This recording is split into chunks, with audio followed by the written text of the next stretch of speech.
We're getting ready to finish the metal on the bench. It's finally time to put the finishes together. You can see the black locust as it's sanded. That'll be really cool because it's going to glow in a black light. And to maintain this pitted steel, we're going to use phosphoric acid.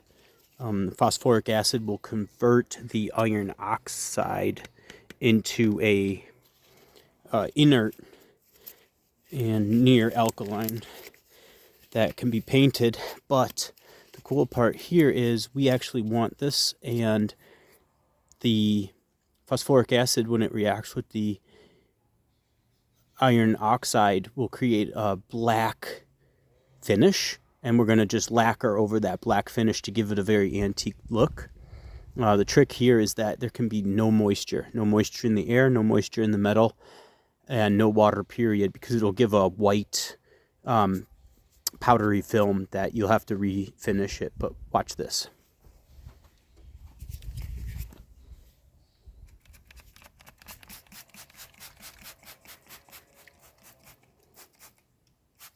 Just a quick spritz, and it'll start reacting, and when the sun hits, it will dry.